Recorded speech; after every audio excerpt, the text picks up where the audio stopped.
Saudara, meski maju ke semifinal Piala AFF U23, timnas Garuda Muda di dua partai terakhir Grup A terhitung tidak mencetak gol. Padahal di partai pertama lawan Brunei, Jens Ravan dan kawan-kawan sempat pesta gol 8-0. Apakah ini karena pertahanan Filipina dan Malaysia yang begitu kokoh atau lini depan timnas U23 yang perlu dibenahi? Bagaimana sebaiknya pelatih Gerald Vandenberg menambah daya gedor Garuda Muda? Kita akan ulas bersama analis sepak bola M. Kusnaini pada pagi hari ini. Selamat pagi, Bungkus. Selamat pagi, Mas. Ya, Bungkus, Anda lihat pertandingan kemarin bagaimana nih? Sepertinya keras banget antara Indonesia dan juga Malaysia. Kita panen kartu kuning, Malaysia juga panen kartu kuning gitu ya. Tapi golnya seret gitu ya, 0-0. Ini ada apa sebenarnya, Bungkus? Anda melihat apa yang perlu dievaluasi dari timnas U23 kita? Iya, yang harus menjadi catatan bagi pelatih saya pikir adalah soal mental bertanding ya. Kita melihat bahwa secara permainan sebetulnya tim Indonesia U23 itu cukup baik ya. Kualitas pemainnya juga cukup baik, bahkan mungkin termasuk yang terbaik di event kali ini. Tapi mental bertanding mungkin belum cukup terasah sehingga kemarin itu secara keseluruhan permainan timnas Indonesia U23 ini kurang berkembang ya. Mereka kurang percaya diri untuk menguasai bola, kurang percaya diri untuk mengembangkan permainan, kurang percaya diri untuk masuk ke area pertahanan lawan sehingga akhirnya bermain sangat sangat hati-hati dan itu membuat pola permainan tidak seperti yang diinginkan oleh penonton maupun oleh pelatih mungkin. Jadi mungkin ini yang menjadi catatan bagi jajaran pelatih bagaimana di pertandingan berikutnya nanti menghadapi mungkin Thailand di semifinal, kita harus lebih percaya diri, harus lebih mampu mengembangkan permainan dan tidak terlalu tertekan oleh dukungan penonton maupun oleh lawan yang kita hadapi. Kemarin ada kesan saya lihat mereka ini agak sedikit tertekan karena Malaysia bermain berani ya di hadapan pendukung Indonesia yang luar biasa. Malaysia justru bermain berani ya, mereka meladeni. Meskipun memang Malaysia juga hati-hati, tapi itu membuat permainan timnas U23 jadi kurang berkembang. Bahkan di lapangan tengah bisa dibilang kita kemarin kalah dibanding Malaysia. Tapi kalau Anda lihatnya seperti apa, Bungkus? Kalau dari pertahanan Malaysia sendiri, apakah memang mereka yang kemudian sangat bisa menjaga gawangnya? Apakah kita yang tadi Anda bilang bahwa kita kurang percaya diri dalam eksekusi? Ya, ada perbedaan antara pertandingan lawan Malaysia dengan lawan Filipina ya.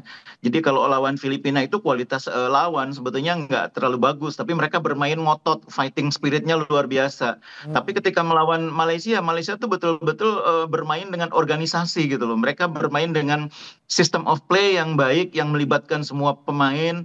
Mereka tahu bahwa Indonesia kuat di lapangan tengah, mereka tutup lapangan tengah, mereka kunci, dan itu yang membuat Indonesia kemudian menjadi tidak berkembang. Peluang-peluang praktis hanya 1-2 dan itu pun mungkin hanya satu yang betul-betul berbahaya ketika Jens Ravan berhasil memanfaatkan peluang di dalam kotak penalti. Selebihnya pemain kita tidak bisa keluar dari lapangan tengah. Begitu dapat bola di lapangan tengah, bola balik lagi sehingga akhirnya terpaksa main dengan serangan dari dua sisi sayap. Itu pun ditutup juga oleh back-back Malaysia yang bermain disiplin. Memang kelebihan Malaysia itu organisasi permainannya rapih ya, pemainnya disiplin dengan game plan dan kita kesulitan membongkar pertahanan tim yang seperti itu. Oke, kemudian berarti yang harus kita lakukan next nih di semifinal gitu, Bungkus.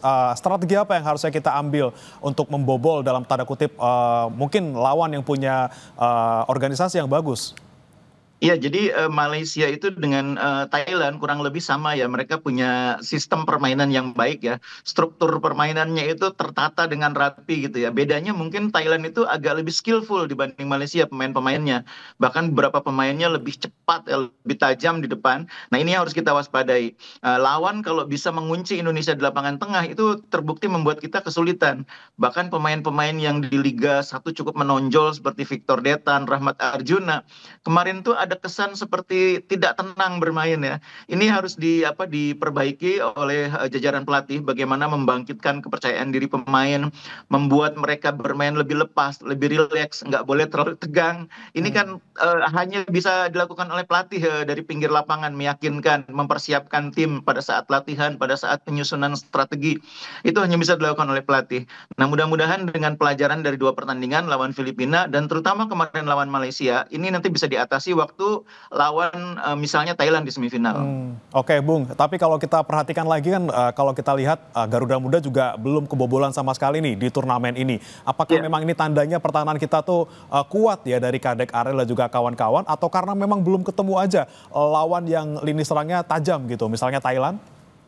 Iya, kalau kita hitung secara keseluruhan di 3 pertandingan yang sudah dilewati, itu lini kita yang paling konsisten, yang paling perform, memang lini belakang ya. Entah itu formasinya di pertandingan pertama waktu melawan Brunei, pertandingan kedua dan ketiga, yang memang selalu ada perubahan ya. Pertandingan kedua ke pertandingan 3 kemarin kan ada perubahan di posisi kiper ya. Kemarin Ardiansa tidak main, dimainkan Cahaya. Tapi 4 yang di depannya sama. Tapi dibanding dengan laga pertama itu perubahannya cukup banyak. Meskipun berbeda-beda susunan pemainnya di lini pertahanan termasuk kiper, tapi perform mereka semua.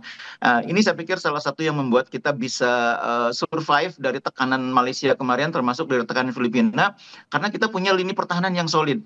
Jadi kita punya modal yang bagus di lini pertahanan. Tinggal bagaimana membuat lini tengah ini lebih percaya diri. Kemarin ketidakhadiran Arhan memang terasa membuat kita tidak percaya diri untuk menguasai bola, mengolah bola. Pemain lain yang menggantikan peran dia, entah itu Hanan atau Tony, kurang tenang ya, kurang percaya diri. Itu yang membedakan pertandingan kedua dan ketiga waktu lawan Filipina dan Malaysia. Oke, terakhir Bungkus, kalau Anda nanti lihat ketika nanti semifinal, kemungkinan besar mungkin kita akan ketemu sama Thailand gitu ya. Seberapa besar peluang timnas kita untuk bisa menembus final atau bahkan mungkin kita bisa juara kedua kalinya? Materi pemain kita lebih bagus dibanding Thailand sekalipun. Jadi kalau lepas dari ketegangan, lapangan tengahnya bisa bermain sebaik ketika menghadapi Brunei, meskipun itu agak sulit ya. Pokoknya lepas dulu lah. Ketika dikunci itu jangan panik, ketika dikunci itu jangan monoton mainnya. Saya sih masih percaya bahwa Indonesia masih bisa mengalahkan Thailand ya. Karena di depan kita cuma pemain-pemain bagus. Ada Detan di kanan, ada Arjuna di kiri, ada Raven. Itu pemain-pemain bagus. Tapi kemarin itu mereka kesulitan karena dari tengahnya kurang bisa mensupport. Nah, mudah-mudahan di pertandingan ketiga nanti Arhan juga sudah bisa pulih, bisa main lagi sehingga dinamonya itu dapat di lapangan tengah. Kemarin seperti tidak ada dinamonya lapangan tengah itu. Oke, kita tunggu ya Bungkus ya. Kita sudah punya pemain yang baik, tapi sekali lagi kepercayaan diri lini tengah ini harus kita tingkatkan lagi untuk nanti di semifinal biar bisa lolos. Dan kita lihat juga nanti malam kira-kira nanti Indonesia bakal lawan siapa di semifinal. Terima kasih M. Kusnaini, analis sepak bola telah bergabung bersama kami di Sapa Indonesia Pagi. Selamat pagi Bungkus. Selamat pagi.